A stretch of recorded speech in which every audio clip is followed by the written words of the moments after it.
guys हामी जहिले आउँदै थियौँ है यहाँ चाहिँ यस्तो डरलाग्दो एक्सिडेन्ट भएछ गाडी जाम चिसो छ मौसम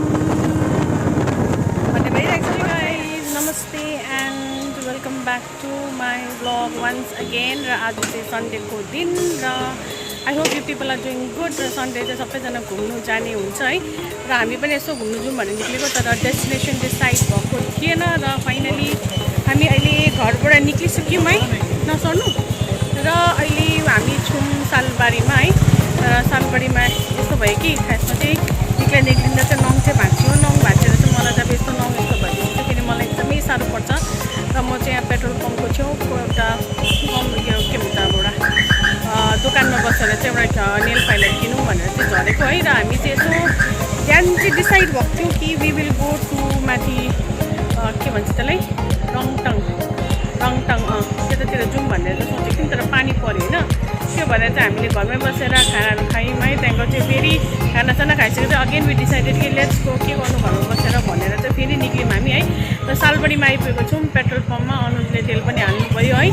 र अब चाहिँ हामी दुईजना जाँदैछौँ है र रङटङै एकछिन घुमेर आउँ न भनेर भन्दैछ अनुजले र टाइम पनि चाहिँ भइसक्यो एक्चुली 4:30 भइसक्यो र एकदमै ढिलो भइसक्यो थाहा छैन पुग्छौँ कि पुग्दैनौँ so stay tuned and keep watching guys Anuj हामी जान्छौँ रङटङ 5 बज्नु आँट्यो हात्तीले खेद्छ होला अहिले अब नजाउँ होला है यति बेला त यहाँ त I think it's not the appropriate time to go to Rangtang helmet पनि खोल्नु अल्छी लाग्छ लाउँदै फेरि लगाउँदै के गर्नुभएको त हावा चेक गरेको आमा पसिना आएको तपाईँको यस्तो पसिना आएको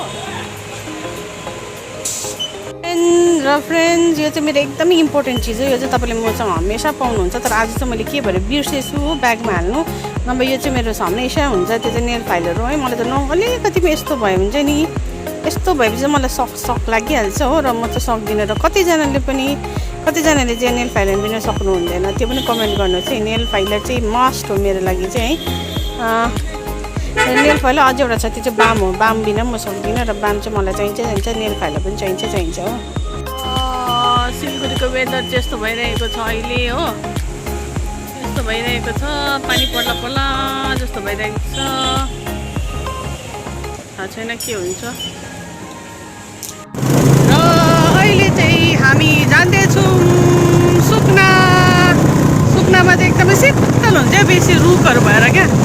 शीतल लाग्छ मलाई चाहिँ चिसो छ मौसम भन्ने भइरहेको छ मजा आइरहेको छ सिलगढी त कस्तो गरम छ हो यतिको डिफ्रेन्समा पनि र अहिले चाहिँ हामी त्यो सुकनाको पहिलाको क्या लामो बाटो थियो नि जब रोहिणी नबनिँदाखेरि चाहिँ सबैजना यहाँबाट दार्जिलिङ जान्थ्यो होइन त्यो बाटोबाट चाहिँ हामी जाँदैछौँ यहाँबाट गयो भने पनि दार्जिलिङ पुग्छ तर एकदमै टाइम चाहिँ बेसी लाग्छ 3 घन्टाहरू लाग्छ होला 3-3.5 घन्टाहरू पहिला त त्यस्तै लाग्थ्यो नि त दार्जिलिङ जानु अब रोहिणी भएकोदेखिको 2 घन्टा आधी भए पुग्छ होइन पङ्खाबारीको बाटो बनेकोदेखिको सो अहिले चाहिँ हामी त्यो लामो बाटो जाँदैछौँ है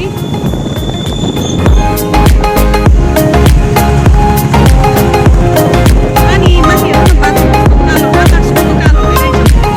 पानी चाहिँ पक्कै पर्छ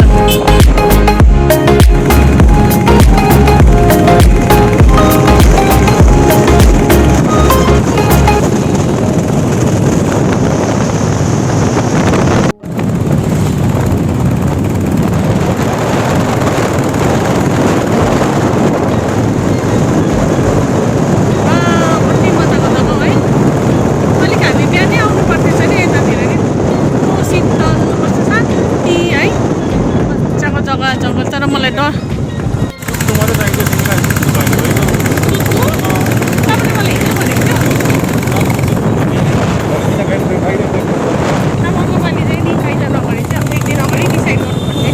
पानीले पनि त अलिकति हामीलाई डिस्टर्ब गर्दैन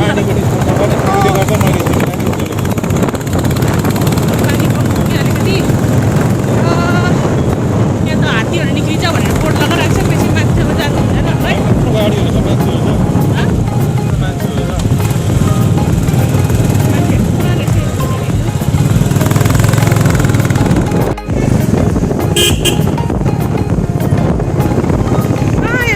मान्छेहरू चाहिँ फर्किँदैछ कि फर्किँदैछ हामी मात्रै जान्दैछौँ होला एक दुईजना रहेछ अगाडि पनि जानेहरू र यही हो रङ एकछिन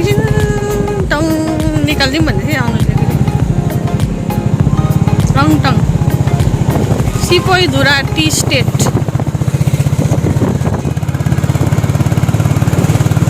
दोकानहरू रहेछ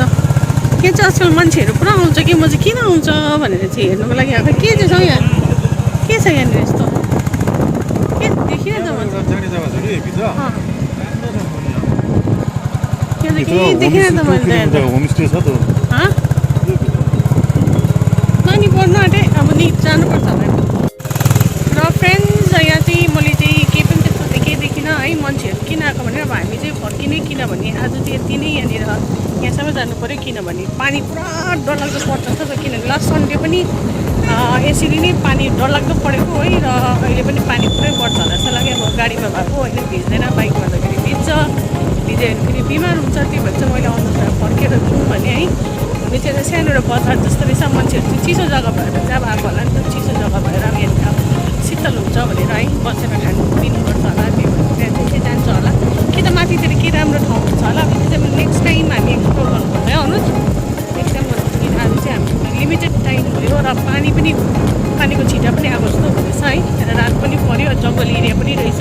अब यता हात्तीहरू आउने पनि अब पोसिबिलिटी छ सो त्यो भएर चाहिँ मैले फर्केर जाउँ भन्दैछु अहिले चाहिँ हामी फर्किँदैछौँ है होमस्टेहरू पनि रहेछ है होमस्टेहरू रहेछ अब यहाँदेखि चाहिँ माथि गयो भने चाहिँ यहाँ टी गार्डनहरू छ होला केही छ होला यो माथि चाहिँ राम्रो छ होला हौ अब यहाँ चाहिँ हामी नेक्स्ट टाइम आयो भने चाहिँ म तपाईँहरूलाई देखाउँछु अब अहिले चाहिँ जानु भ्याएन है यी माथि हेर्नु त आकाश कस्तो कालो भइरहेको छ यस्तो कालो भइरहेको छ पानी चाहिँ पुरै पर्छ होला सो राति पनि परिसक्यो सो लेट्स गो अनुज पानी परिरहेको थियो हो पल्ला पल्ला जस्तो भइरहेको थियो खसिदियो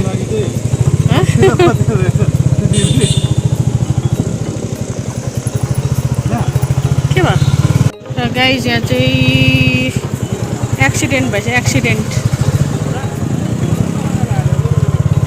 डरलाग्दो एक्सिडेन्ट भएछ आम्बो डेन्जर भएछ त है गाडी त हेरौँ आम्बो यहाँनिर डेन्जर एक्सिडेन्ट भएछ गाइज हामी जहिले आउँदै थियौँ है यहाँ चाहिँ यस्तो डरलाग्दो एक्सिडेन्ट भएछ गाडी चाहिँ आम्बो गाडी चाहिँ डेन्जर एक्सिडेन्ट भएछ र अहिले चाहिँ हामी सुकुनादेखिको न्यू टम्टा साइड आइपुग्यौँ है पानीले झन्डै चुटेको हो र एक्सिडेन्ट पनि भयो